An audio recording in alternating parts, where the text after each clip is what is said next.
Hi there, my name is Oscar McWilliams.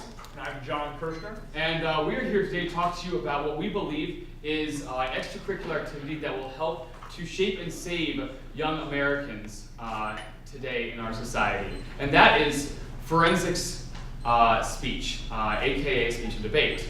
Now, forensic speech, as you can see in speech and debate, JFK says that it is one of the greatest extracurricular activities that one can participate in, and we fully agree with that. 50 years ago, when he said this, there were about 100,000 people in the NFL, not the National Football League, but the National Forensics League, which is the honor society of the of speech and debate here in the United States. Now, since then, there have been 1.2 million students who have gone through this speech and debate honor society, not to mention the 40,000 students who have gone through the urban debate leagues and 20,000 in the Christian Forensics League. There have been many different people who attribute their success in the real world to the NFL, such as Lyndon B. Johnson, Ted Turner, and Oprah Winfrey.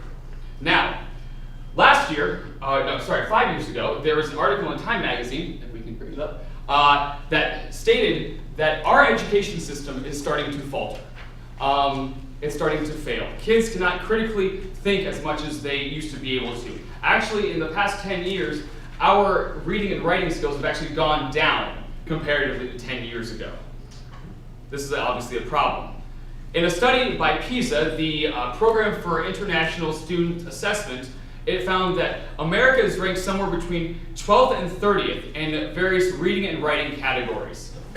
This is obviously a problem. So, what do we suggest? Well, we suggest speech and debate can be an answer to this problem. Speech and debate has shown to not only go and increase SAT and ACT scores on reading and writing, but also teaches lifelong lessons in public speaking.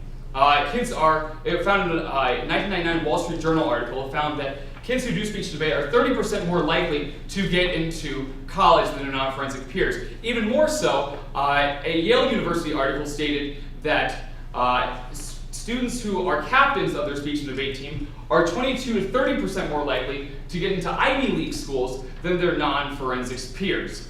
Obviously, this is great. The question is, does this only go and help out the more fluent students? And that is absolutely no. Urban schools in Chicago found in a study that kids who do speech and debate are 40% more likely to go off to four-year colleges than those who do not do speech and debate. Even more so in African American males, 70% of those who do speech and debate are more likely to go off to college than their non-forensics peers. So obviously, with increases in SAT scores, critical thinking, oral and communication, you'd figure there'd be more schools that would want to do speech and debate.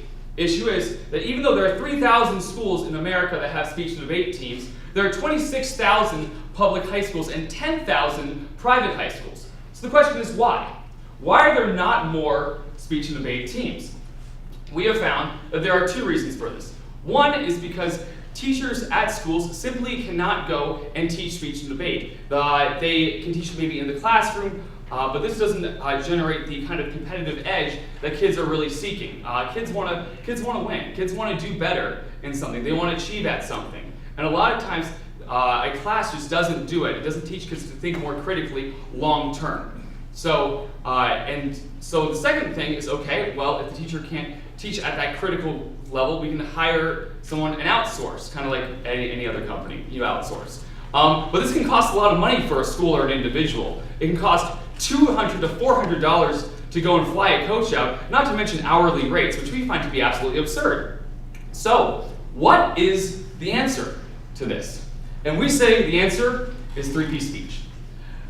3P speech is a virtual video classroom, basically, that goes and connects students and schools to coaches in speech and debate. Not just any coaches, but we're aiming at college coaches. Students who are former speakers and debaters who want to go and help the next generation out, but recently haven't been able to.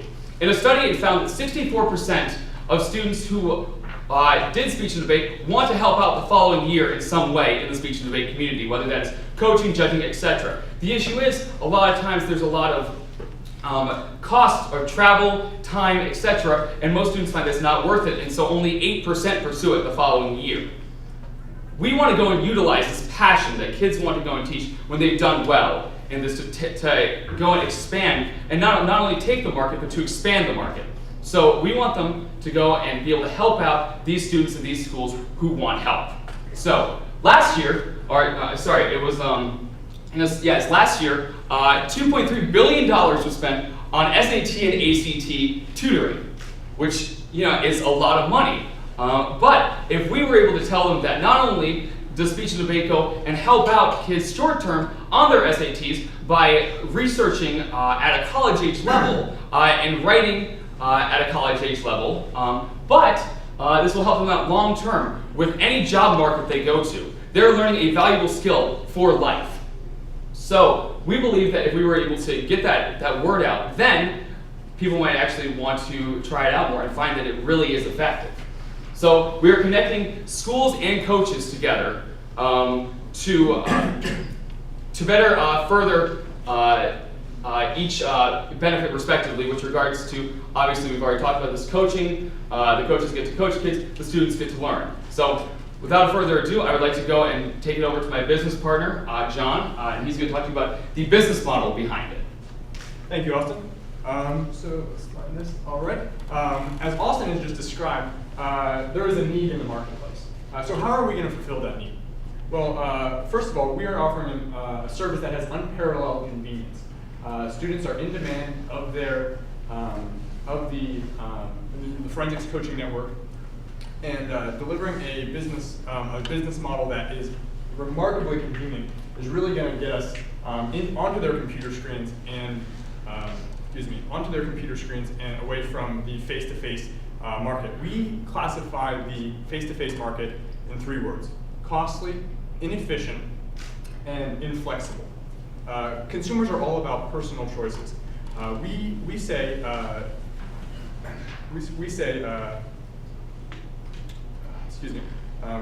that it's your computer, your time, your location, and your coach. It's a flexible business opportunity. So how are we going to deliver on this value proposition? Virtual classrooms is the answer. Virtual classrooms offer a like product at a lower cost. Picture yourself in this room, for example. This room offers presentation ability, we can upload documents, display these presentations, and we can communicate with people. Virtual classroom is remarkably similar. You can communicate with your coach through a virtual conference. You can watch a presentation that your coach has uploaded, and you can upload documents. You can even raise your hand virtually. We feel that leveraging this technology is going to allow us to offer a very similar product at a much lower cost. So you're probably wondering how we're going to make our money. Well, first of all, we're going to offer a self-pricing model. And what that does is it allows the coach who's invested so much time to build their own skills to set their own fair market price.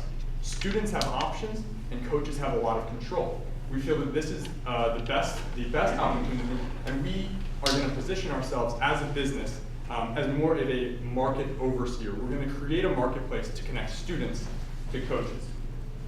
This also allows for a low fixed cost, high variable cost business model, which we're going to discuss later. Now, how are we going to make our money? Well, what we're going to do is we're going to deduct a flat fee plus a percentage-based fee from each session. The student pays us, then we pass on the revenue minus our fee to the coach. So you're probably wondering, now that you know how we're going to make our money, how much money we're going to make. For the first year, we predict that we will have about 250 students. Now that seems like a small number, and it is, but there is growth potential here. 250 students is less than 1/4 of 1% of the 112,000 students currently involved in the market. After the first year, we have predicted 1,000 students, 1,500 students, 2,000 students, and then 2,500 students in the 5th year. This seems very small in comparison to the total market, and it is. Our numbers, we believe, are conservative. There is tremendous growth potential, and the 2,500 number represents less than 3% of the total market. Keep in mind that these students, all actively involved in speech and debate, are very passionate about improving their skills and doing well in competition. Another thing that we're also remarkably excited about are our profits. From 1 year, we are going to offer or maintain adequate profits. This is relatively unheard of in a first-year business, and we do this because we have low fixed costs and the high variable costs that I was talking about. The majority of our costs, variable costs, paid to the coach, are flexible. If we're not doing a lot of business, then we're not spending a lot of money. We're flexible. We feel that we are hitting white space in the business market, and as such, we need to have an adaptable business model, something that will work and something that will adapt to any change that may take place in the marketplace. So let's recap. We are a very lean operation. We have initial startup costs of less than $20,000. We have small fixed costs and larger variable costs, making us a very flexible business. And we also have a break-even of less than 2 years. What does that translate to? That translates into a business that, with less than $20,000, has the potential to be multi-million-dollar within 5 years. Net income of over $300,000, all while providing a tremendous benefit to the speech and debate community and the educational community as a whole. So what's the future for speech and debate? Well, we believe there's a big future in college education. I'm sure you all agree that college, that the demand for having a college degree is only going to increase. Faced with these increasing demands, students are going to need to separate themselves from their peers, to stand out amongst their peers. Speech and debate activity increases their chances. It helps them stand out. Three-piece speech can give them that edge. And we also believe in growing the market. Imagine for a minute if every parent of every high school student in the country understood the benefits that three-piece speech and that forensic speech and debate as a whole can provide in the college education process. It translates into higher overall standardized test scores, higher high school graduation rates, and a better acceptance into top-tier colleges. Do you think the market will grow? Now I'd like to hand it over to Austin for some closing thoughts. Thank you very much, Eric. John, sorry. You ask us, you kind of think, okay, well, we know the business now, we know, the market, we know the quote-unquote need. Is this really going to make a difference? Is there really some value here? And we say yes, not only for affluent members of society, but not affluent members of society. Take Tommy Lindsay Jr. of San Jose, California, James Logan High School. He teaches speech and debate at a school where there's a 38% graduation rate, and yet, in his team, 95% graduation rate. These kids are kids who are in gangs and who are on the streets, and he takes them off and teaches them speech and debate. Now, as one of his students says, Pierre, he said, "I don't want to just be another African American statistic. Mr. Lindsay told me that I'm worth more than that." I want to put a face to this market. This is Jacoby Baker. He is a sophomore in high school. He is fatherless, he is black, and he is in danger of becoming another African American statistic because he is failing his courses. He joins the speech and debate team just off of a whim because his friend invited him to do so. Jacoby soon finds out that he really likes this, and his coach sees that he has a passion for it, so he uses his passion for music and dancing to go and better his speech. All of a sudden, Jacoby finds a drive. He learns discipline, he learns respect. He learns that he can do well within society. And all of a sudden, his mom starts to see a difference in him. His teachers start to see a difference in him. His coach starts to see a difference in this young man. His junior year of high school, he comes up to his coach, crying, holding a runner-up state championship trophy. And his coach says, "Jacoby, what's wrong?" And Jacoby says, "I've never won a trophy for anything in my entire life." And his coach realizes that this is so much more than just an extracurricular activity. But this is something that can change lives. That coach was me. And I believe that this can go, it can change kids' lives and can alter the course of where they're going and where they've been. So I want to find more Jacobys, and I ask you, will you help me? Thank you.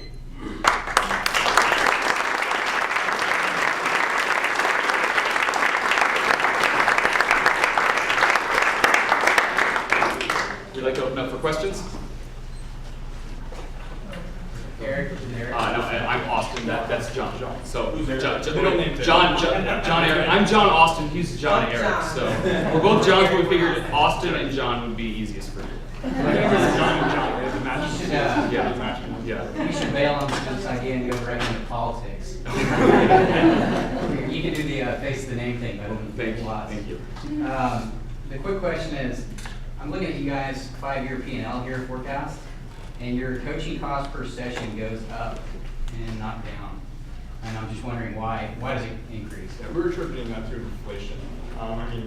Cost of all services really over time goes up, and we feel that as we add more value, as we add more products, as we add a better service, we're going to have the ability to translate that into higher costs and also achieve better economies of scale. For some coaches, not others, because we believe that this will serve both people who want to make more money off of it, and who charge $40 for more affluent schools, and then kids who want to charge maybe just $10 to $15 for a single session, or much less, for if they want to just help out. I found that many coaches want to just help out and be passionate, and because they're passionate about it, not necessarily because they want to make any money off of it in college. We also want to emphasize the scalability of this business. Starting off, this business seems rather small in the grand scheme of things. But when you take into account the educational impacts, and if this were to go viral, if people were to really understand the benefits that speech and debate can provide, I mean,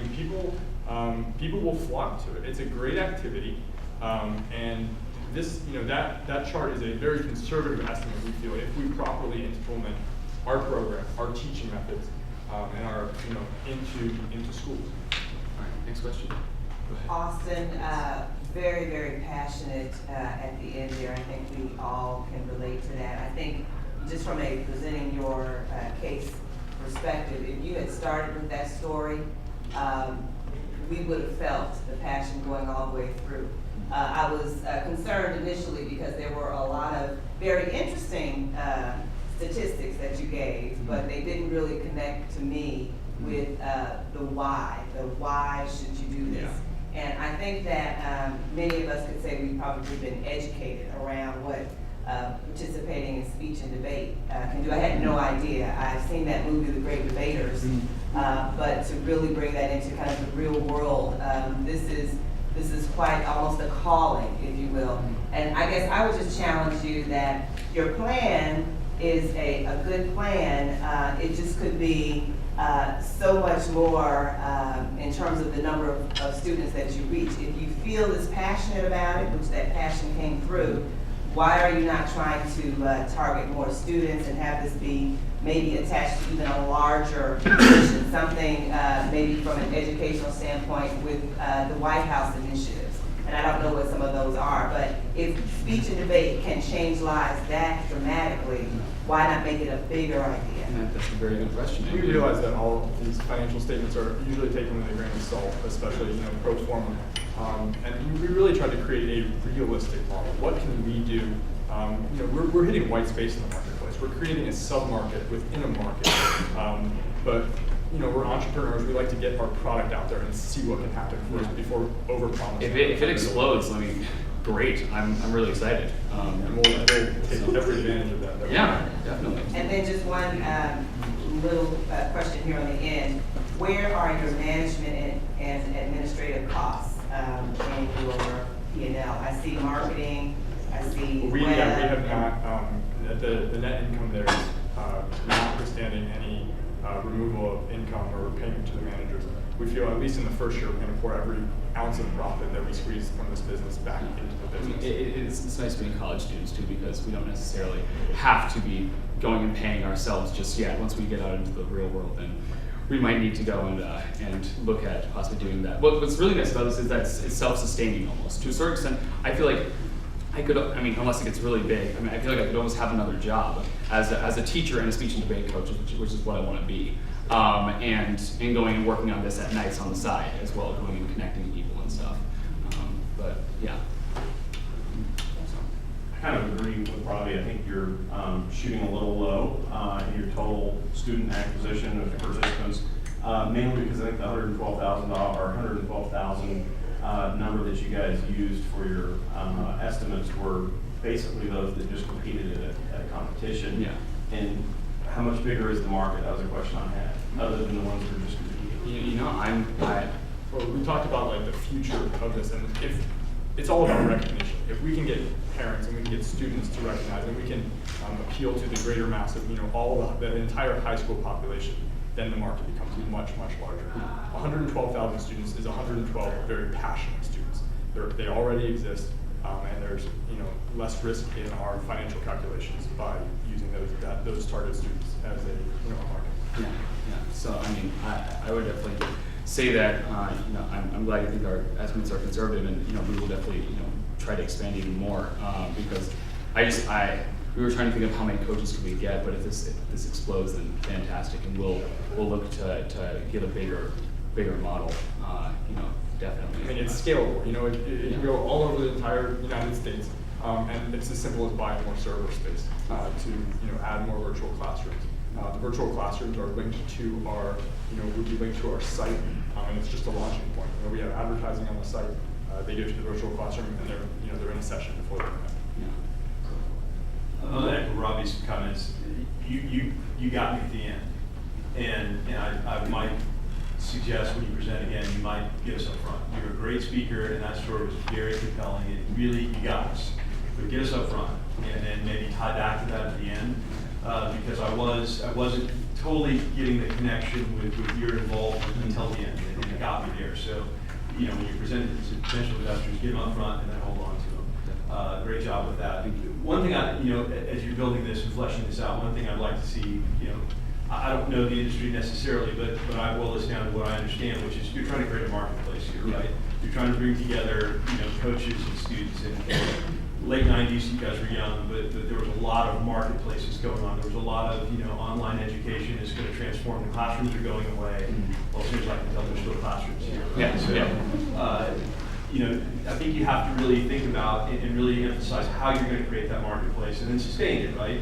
eBay, there was lots of online auctions, and eBay seems to be the place now that people go when they want to sell something. So you have to kind of build that brand, and I don't see as much emphasis in here, but can you talk to a little bit about how you might attract those first coaches and get really quality? I think that's what you've got to do first, attract the great teachers and coaches, and then you've got to market to the students and get them on there too. So what's your strategy? We want to target individuals first. I mean, our overarching goal, and where the big market is, that's certainly not reflected in those numbers, are attracting schools with our program. But we need to establish credibility before we track after those schools. So how are we going to do that? We're going to track progress of individuals before and after they entered into three speech services, and inevitably their progress, their level of performance in the competition is going to increase, and the market is going to expand. Once we target those schools, we have a brand under our feet, and we're really going to do all that. And what's really nice is that within coaching, there's in speech and debate, there's almost like a superstar power almost. So some of my really good friends were national champions in various things, and so they want to help out and coach this. And so kids will be like, oh my gosh, he was amazing. He killed me in that round when I was a freshman. And then you want to learn from him. So I think that that also is a way to build it and sell it as well. That we have some great students who want to pass on their knowledge, and kids get really excited because they're like, oh my gosh, I remember I had a person who I really loved, who was really good, and if I could have gotten coached by him, I would have just died on the inside. So it's like seeing almost like Brad Pitt or a superstar in a very smaller scale. Will these students have access to webcams for this video chat? Will always be a possibility? It will always be a possibility. Well, I do not know how many students have computers or webcams at home, I probably should look those numbers up. However, this is the 21st century, and I believe that a lot of kids do have that, and it's not very expensive anymore to get a web camera. Most laptops have them built in to them. Within the classroom, especially, I'm sure that we would probably create some sort of thing where we could say, hey, if you buy a certain amount of sessions, we will give you a free web camera for the thing. I'm sure we can make some sort of package. $20 to $30 for a web camera if you don't have one on your desktop PC. Yeah, so I mean, it's pretty cheap to be able to go get those, especially with how much. And the service, you just need a broadband internet connection. Yeah. I think we're out of time. Once again, thank this team.